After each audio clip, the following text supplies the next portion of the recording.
Grand new year sale already ఉన్న తక్కువ తరుగులో ఇంకా 1% తక్కువ. డైమండ్ జ్యువెలరీ క్యారెట్ కు 5000 తక్కువ. ఈ ఆఫర్ జనవరి 1 వరకు మాత్రమే. యాక్సిడెంట్ అయింది వరంగల్లో, హన్మకొండలో. నేను ఆడికి పోతే మా అమ్మ ఫోన్ చేసి ఏం శిర్ష కిడ్నాప్ అయినా అంటారు, మధ్యలో ఎవరైనా ఎత్తుకోపోయారా అంటది.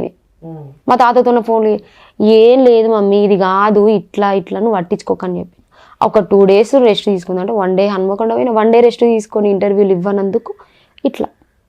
కానీ అది ఒక్క వీడియో అన్న చాలా మంది ఎంత టెన్షన్ పడ్డారు తెలుసా అన్న. అసలు ఏడుస్తురు కొంతమంది ఫోన్లు, అక్క నీకేమైంది అక్క ఏడు రేపు మేము వస్తామని. ఏదైనా ఫేక్ న్యూస్ వేసే ముందు నేను ఒక్కదాన్ని కాదు బాధపడి, నన్ను అభిమానించే కొంతమంది బాధపడతారు. ఫేక్ న్యూస్ పెట్టే ముందు ఒకసారి ఆలోచించుకొని పెట్టాలి. అసలు ఘోరం. అసలు ఒక ఆయన ఉంటాడు నాగోళ్ళ, అసలు నాకు ఫాదర్ లవ్ తెలియదు. సో ఆయన ఫాదర్ లెక్క చూసుకున్నాడు. ఆయన ఫోన్ చేసి అరే మమ్మీ ఏమైందిరా పోగొట్టుకుపోయినా ఉంటారు, నేను ఇప్పుడు స్టార్ట్ అవుతున్నా హైదరాబాద్ నుంచి అంటాడు. ఏం లేదు ఇట్లా నేను బాగానే ఉన్నా అంటే ఇంకా ఇట్లా కండు పొడితే నీళ్లు కడిస్తే ఏదో డల్లుగా మాట్లాడుతుంది. ఇట్లా చేస్తారు ఇక కొంతమంది కావాలని. సో ఆర్జీవీ పైన కూడా కేసు వేసినట్టు మాకు తెలుస్తుంది. యాక్చువల్లీ నేను డైరెక్ట్గా కేసు వేయలేదు. సో నన్ను ఎంతో అభిమానించే మా అన్న కేసు పెట్టిండు. సో ఊరు పేరు లేని బర్లక్క అని అంటే నాకు ఎందుకు లేదు ఊరు పేరు, ఊరుంది పేరుంది, నాకు ఒక కాన్స్టిట్యున్సీ ఉంది, నాకు ఒక మండలం ఉంది, ఒక ఫ్యామిలీ ఉంది. అంటే నేను అనాథనా, నా చెల్లెల్ని ఇంత మాట అన్నాడు అని చెప్పేసి ఇక మా అన్న కేసు పెట్టిండు. నడుస్తుంది ఆ కేసు కూడా ఇంకా నడుస్తుందంట. సో ఎలక్షన్ జరిగే టైంలో కూడా మంచి హ్యాపీగా ప్రచారం చేస్తున్నావు. ఆ టైంలో సడన్ గా ఒక వీడియో బయటికి రావడం జరిగింది మనకి నాన్న గురించి. ఆ వీడియో రాగానే మొత్తం వన్ సైడ్ అయిపోయింది. ఏదో శిరీష మంచిగా ప్రచారంలో దూసుకెళ్తున్న శిరీష మధ్యలో ఆ వీడియో చాలా వైరల్ కావడం జరిగింది. మీ నాన్న సో నీ గురించి కొన్ని మిస్గైడ్ చేసిండు, కొంచెం వేరేలాగా మాట్లాడిండు. సో ఆ వీడియో గురించి మీరు ఏం చెప్తారు? అంటే కావాలని చేపించారని చెప్పి కూడా మీరు కొన్నిసార్లు సందర్భాలు కావాలని చేపించారని చెప్పడం కాదు, చేపిచ్చిరు 100%. చేపించిన వ్యక్తులు కూడా నాకు తెలుసు. కానీ నేను ఇంకేం అనదలుచుకోలేదు. ఎవరి పాపం వాళ్ళది. అన్ని రోజులు చెప్పండి, అప్పుడే ఎందుకు చెప్తారు ఒక మాట చెప్పన్నా. అన్ని రోజులు ఆయన ఒక 3.5 years అవుతుంది వెళ్ళిపోయి ఇంట్లోకి వెళ్ళి వేరే ఆమెను తీసుకొని పోయి. నేను ఎప్పుడైనా చెప్పినా ఏమన్నా అవసరం లేదు, చెప్పాల్సిన అవసరం లేదు. ఇప్పుడు ఆయనను తప్పు పడితే మా ఫ్యామిలీలో ఒక పర్సన్ కాబట్టి మమ్మల్ని మేము తప్పు పట్టుకున్నట్టు అవుతుంది. సో నాకు అవసరం లేదని అంతకు ముందు కూడా నేను నామినేషన్ వేయడానికి ముందు కూడా చాలా ఇంటర్వ్యూలు ఇచ్చిన. కానీ ఏ ఇంటర్వ్యూలో కూడా మా ఫాదర్ లేడు, బయట ఉండడని మాత్రమే చెప్పినా. కానీ ఇట్లా పోయిండని అయితే నేను చెప్పలేదు ఎక్కడ కూడా. అంటే సొంత నాన్న కాబట్టి ఎలా చెప్పాల్సిన అవసరం లేదు, మన విషయాలు మనం బయట వేసుకోవాల్సిన అవసరం లేదు అనేది నా ఆలోచన. కానీ ఇంకా ఏదో ఇట్లా చెప్పి ఆయనకు తర్వాత ఒక 3.5 years తర్వాత వెళ్ళిపోయిన తర్వాత మెంటల్ కండిషన్ అనేది చాలా దెబ్బతిన్నది ఆయనకు. మెంటల్ అతను అలా కావడం కూడా కారణం మీరే అని చెప్పి కూడా నడుస్తుంది మరి బయట. మేమే అంటే ఇంకా పెడతారు, ఇంకేమన్నా పెడతారు. ఇప్పుడు నేను హైలైట్ అయినా కదా, ఒక తండ్రే ఓర్వలేకపోతుండు. ఎందుకు ఓర్వలేకపోతుండంటే నేను క్వశ్చన్ చేస్తా. ఎట్లా అంటే నేను చూస్తూ ఉండలేను. నా తల్లిని కొడుతుంటే బాగా కొడుతున్నావు కొట్టు అని ఉమ్మలకి కూర్చుంటానా, అడ్డం పోతా. ఎందుకు కొడుతున్నావు, నీకేం అవసరం, నేను గట్టిగా నిలదీస్తా. నా ఫ్యామిలీ వేరే ఫ్యామిలీ లేడ జరిగినా నేను నిలదీస్తా. తప్పు ఉంటే ఏం ఊకోను, చూసుకుంటా. అట్లా నేను నిలదీయడం వల్ల గట్టిగా నేను ఒక శత్రువు లెక్క అయిపోయినా. అని నేనేం చేసినా ఈ అడ్డు చెప్తుంది. ఇష్టం వచ్చిన వాళ్ళ మరి తిరగమంటే ఇక తిరుగుపో మంచిగా పోతున్నావు అని పొద్దుగాల ఇంత సర్ది గడ్డి పంపించి సాయంత్రం వరకు వచ్చిన తర్వాత గిన్నెలు కడిగి మళ్ళీ తిన్నాయ్యా మళ్ళీ రేపు పొద్దులు తిరిగి అట్లా చేసి నేను మంచిదాన్ని అయ్యేదాన్ని.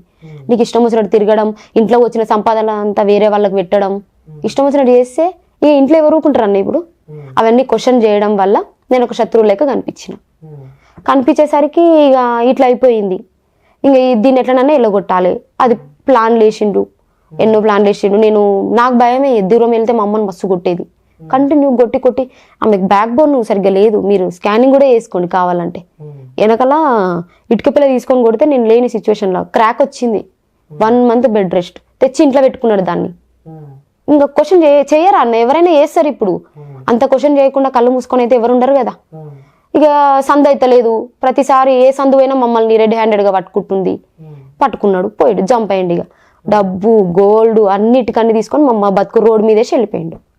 పోయినావు పోయి పొద్దుగాల పోయి పట్టుకొస్తే ఉంటాడు, రాత్రి లేచి వెళ్ళిపోతాడు. దాంతోనికి ఎంత పట్టుకుంటాం చెప్పు.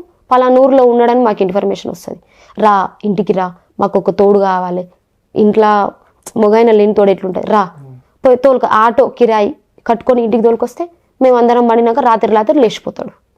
ఎన్నిసార్లు పట్టుకొస్తారు? పట్టుకొచ్చి మాకు విసుకొచ్చింది. నీకు హ్యాపీగా తిరుగు నాయన, నీకు బాగా విసికిన రోజు అప్పుడు రా సుతామని చెప్పినాను. ఇంకా ఎన్నిసార్లు మేము ఆటోలు కట్టుకొని పోయి తోలుకొచ్చిన రోజులు ఉన్నాయి తెలుసా అన్న. వీళ్ళకి తెలియదు, ఒక్కటే వ్యూస్ బాగా పోవాలి, అదొక్కటి చాలు. ఇంకా అరే పెట్టిండు, అది ఏ ఆయన కండిషన్, ఆయన ఫుల్ తాగిండు ఆ వీడియోలో. వెనకలా చెప్తున్నారు, మనం చిన్నగా వింటే ఇట్లా చెప్పు అని పక్కన చెప్పిస్తారు. అరే ఇదేదో ఫేక్ ఉందని ఒక్క క్షణం ఆలోచించవచ్చు కదా, ఆలోచించలే, అప్లోడ్ చేసేసిరిగా. ఫీజులు ఇట్లా ఎగిరిపోయినాయి. ఆహా ఇదంతా కుట్రా. ఆ వీడియో చేయించిన వాళ్ళు నాకు తెలుసు, ఆ వీడియో చేసినందుకు మా అయ్యకి డబ్బులు ఇచ్చిన విషయం కూడా నాకు తెలుసు. 1,00,000 రూపాయలు ఇచ్చిరంట ఆ వీడియో చేయడానికి. అంటే నా మైండ్ మొత్తం డైవర్ట్ చేసేయాలి, ప్రచారంలో ఉండకుండా. కాన్స్టిట్యూన్సీకి సంబంధించిన వ్యక్తియే, పేరు చెప్పగలుగుతామా? చెప్పను, ఆల్రెడీ భయపడ్డాడులే గాని ఇక నేను ఏమనను. సరేలే, వాడి పాపం వాడికి. ఎప్పుడు నాన్నతో ఎప్పుడు నువ్వు చివరిగా మాట్లాడినావు? నేను మాట్లాడు ఒక 3.5 years అవుతుంది. అంటే నేను 10th లో ఉన్నప్పుడు అనుకుంటా వేరే ఆమెతో ఇట్లా కొంచెం చేస్తుంటే చాలా పెద్ద గొడవ అయినది. అయితే అప్పుడు కొంచెం గట్టిగా మాట్లాడి అంత అయ్యేసరికి తర్వాత నాకే ఇంకా మాట్లాడాలనిపించాలి. అంటే 3.5 years తర్వాత వీడియో ద్వారా మళ్ళీ నాన్న చూసినాను. అంటే ఇంటికి వస్తుండే కానీ ఇక నేను ఉంటే ఆర్గ్యుమెంట్, ఇంక ఇట్లా గొడవ పడుతుంటే మా మమ్మీని తిడుతుంటే నేను ఉండలేను. కంటిన్యూగా తిడుతుంటే ఎట్లా అనిపిస్తుంది? నాకు ఉన్నదే మా అమ్మ ఒక్కటి, మా అమ్మని కంటిన్యూగా తిట్టడం ఇట్లా చేస్తుంటే నాకు బాధ అనిపించేది.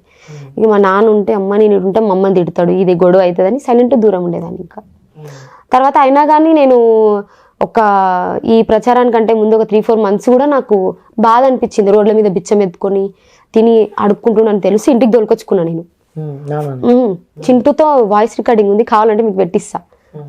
ఇప్పుడు నేను గ్యామ్లింగ్ ఆడుతున్నా అనుకోవడానికి కూడా అందులో ఏ డేట్ కు మనం రికార్డ్ చేసినాం అనేది డీటెయిల్స్ కూడా ఉంటాయి.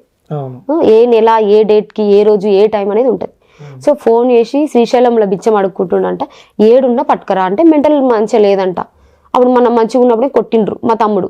వద్దురా చింటూ, ఎన్ని రోజులు ఉన్నా మన నాన్నకు మనగాలి, కనీసం చచ్చిపోయిన రోజు మట్టి ఎనికినన్నా ఉండాలి కదా. చచ్చిపోతే ఈయన ఎవరో తెలియకపోతే ఎన్నో మున్సిపాలిటీలు తీసుకుపోయి పడేస్తారు.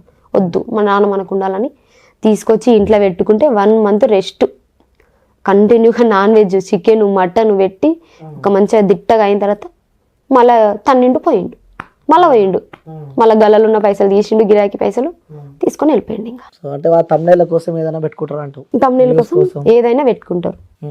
సో అమ్మ విషయానికి వస్తే నేను అమ్మతో కూడా మాట్లాడడం జరిగింది. సో తను ఒక్కతే మిమ్మల్ని చూసుకుంటున్నట్టుంది. ఆమె ఒక్కతే చూసుకుంటుంది మమ్మల్ని. అది కూడా నాకు ఏం బాధ అనిపించాలి అన్న. అసలు నేను అంత టైర్డ్ అయినా కానీ ప్రతి ఒక్కరు మామూలుగా కొంతమంది చిన్న ఛానల్ కూడా నేను ఇంటర్వ్యూ ఇచ్చిన. ఎందుకంటే వాళ్ళు ఇంత దూరం నుంచి వచ్చిర్రు, వాళ్ళు టైం చేయకూడదు వేస్ట్ అని. నేను మస్తు ఎప్పటికైనా నేను మీడియా వాళ్ళకి కూడా రుణపడే ఉంటాను. వాళ్ళు నన్ను ఇంత హైలైట్ చేసిండ్రు. వాళ్ళంటే సరే నా గురించి బ్యాడ్ చేసినా నాకు వాళ్ళ మీద కోపం లేదు. వాళ్ళకి నేను ఎప్పటికైనా రుణపడే ఉంటాను. వాళ్ళకే అనిపించాలి మనసులో, అరే ఇంత మంచిగా దాన్ని ఇట్లా చేసినాం కదా అని. సో మా నాన్న గురించి ఇంకా క్లారిటీగా తెలియక సో అదేదో వాళ్ళు పెట్టేసిరు, తెలుసుకొని ఎప్పుడొకప్పుడు వాళ్ళే డిలీట్ చేసేసుకుంటారు. ఓకే, దీని తర్వాత కూడా ఇంకొక పెద్ద మచ్చన పడ్డది పైన. చాలా మందికి ఒక క్వశ్చన్ మార్క్ ఉంది. ఏది? సో బర్రెలక్కకి పెళ్లి అయిపోయింది అని చెప్పి కూడా చాలా వైరల్ అయిన వీడియో. ఎందుకంటే మన ఇంటర్వ్యూ ద్వారా సో జనాలు ఏమనుకుంటున్నారో, సో అసలు వాస్తవాలు ఏం జరిగినాయో సో మనం చెప్పే ప్రయత్నం అయితే మనం చేస్తున్నాం. సో అదొక్క మచ్చ, అంటే మనం ఇప్పటికీ ఆల్మోస్ట్ అన్ని క్లియర్ చేసినాము. సో బర్రెలక్కకు ఆల్రెడీ పెళ్లి అయిపోయింది అని చెప్పి కూడా వాళ్ళకి సంబంధించిన వాళ్ళతో కూడా కొన్ని వీడియో బైట్స్ కూడా మనం చూసినాం బయట. సో దాన్ని మీరు ఏం చెప్దాం అనుకుంటున్నారు? ఇప్పుడు నేను వచ్చిన ప్రాసెస్ ఏందన్నా, సమాజంలోకి ఏం చేయడానికి వచ్చిన, సేవ చేయడానికి వచ్చిన. మళ్ళీ సేవలో తప్పు ఉంటే మాట్లాడగా నా పర్సనల్ విషయాలు జనాలకు ఎందుకన్నా నేను అనుకుంటున్నా. ఇప్పుడు నేను ఒక పని మీద బయటకు వచ్చిన, నిరుద్యోగం అనేది ఉండకూడదు, నాలాగే ఎవరు ఇబ్బంది పడొద్దు. ఇంకెప్పుడైనా నిరుద్యోగం పైన నిర్లక్ష్యం చేయాలంటే ఎవరైనా భయపడాలి, సమాజానికి సేవ చేయాలి. నేను ఎన్నో అనుభవించిన, నా ఏజ్ 26 ఏండ్లు, కానీ నేను ఎంతో అనుభవించింటే ఇంత పెద్ద నేను తీసుకున్న అడుగులో నా ప్రాణం పోతుందని కూడా నాకు తెలుసు, పోయే సిచ్యువేషన్స్ ఉంటాయని కూడా తెలుసు. నేను ఎలక్షన్లో ఏడ వండుకున్నా, ఏడ తిన్నా, రాత్రి పోయినా కానీ ఏడ వండుకుని ఏడ తిన్నా కూడా ఎవరికి తెలియదు, చెప్పలేము. మా తమ్ముని కొట్టారు, రేపు నన్ను కొట్టడానికి గ్యారెంటీ ఏముంది? అలాంటి సిచ్యువేషన్లో నేను ఇంత నిలబడినా అంటే నేను ఎన్ని ఎదుర్కొని ఉంటే నేను సమాజ సేవ చేయడానికి ఈ నిర్ణయం తీసుకున్నా. నేను చేసే సేవలో ఏదన్నా మిస్టేక్ ఉంటే నువ్వు ఏలెత్తి చూపి, నా పర్సనల్ విషయం అనేది ఎవరికి అవసరం లేదు. వాళ్ళ ఇంట్లో అంత చక్కగా ఉన్నప్పుడు నాకు చెప్పాలి. సో ఈ ప్రచారాలు చేసింది, ఇలాంటివి క్రియేట్ చేసింది కూడా ఓర్వజాలని వాళ్ళే. అంటే అక్కడ అవతల వాళ్ళకి సంబంధించిన వాళ్ళు కూడా వీడియో బయట లో మనం చూస్తున్నాము. సో వాళ్ళకి ఏం చెప్తారు మీరు? వాళ్ళకి ఏం చెప్తున్నంటే వాళ్ళ ఇంట్లో చక్కగా ఉన్నప్పుడు నాకు చెప్పమని నేను అనుకుంటాను. ఒక ఆమె నా గురించి చెప్పింది, ఆమె గురించి నేను ఇప్పుడు చెప్తా వీడియో. హస్బెండ్ కి పక్షవాతం వచ్చింది. హస్బెండ్ కి పక్షవాతం వస్తే నీకు సేవ చేయడం నా శాత కాదులని అవసరం ఉంచింది తలకాయ. మళ్ళీ ఆమె గురించి ఆమె చెప్పుకోదు ఎందుకు? ఆమె చెప్పుకోవాలి కదా, నా మొగని కూడా నేను తలకాయ ముంచినా అని చెప్పుకోవాలి కదా. నా విషయాలు బయట పెడుతుందే, ఆమె విషయాలు ఆమె అవునయ్యా నేను కూడా మొగన్ని హౌజ్లో ముంచినా పక్షవాతం వచ్చింది, సేవ చేయడానికి శాతగాక హౌజ్లో ముంచినా సంపుదాం అనుకున్నా, కానీ బయట వాళ్ళు వచ్చి నన్ను దన్నీరు నా మొగని నీళ్ళకి లభించిరని చెప్పుకోవచ్చు కదా. మరి నా విషయం ఎందుకు చెప్పాలి ఇప్పుడు? సో నేను బయట ఏ ప్రాసెస్ మీద వచ్చినా ఆ ప్రాసెస్ సరిగ్గా లేకుంటే నువ్వు నన్ను క్వశ్చన్ చేయి. పర్సనల్ లైఫ్ అనేది ఎవ్వరికి అవసరం లేదు.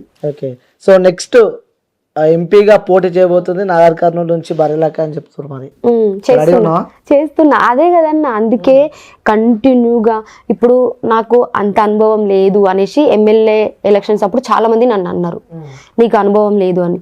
ఈ ఎంపీ ఎలక్షన్లో అలాంటి మాట రాకూడదు అనేది అనుభవజ్ఞులైనటువంటి కొంతమంది మేధావులను కలుస్తూ వాళ్ళ దగ్గర ఎలా మాట్లాడాలి, ఎలా ఏంటి అనేది నేను కంటిన్యూస్గా ఇప్పటికి నేను ఎప్పటి నుంచి అయినా అన్న నేను చదువుకుంటున్న టైంలో అయినా మధ్యాహ్నం తిని కాసేపు ఒక అర్ధగంటనైనా పడుకునేదాన్ని. ఆఫ్టర్నూన్ ఎలక్షన్ నిలబడి నుంచి ఈ రోజు వరకు కనీసం 6 గంటలు 5 గంటలు నిద్ర కంటే ఎక్కువ పోతలేను.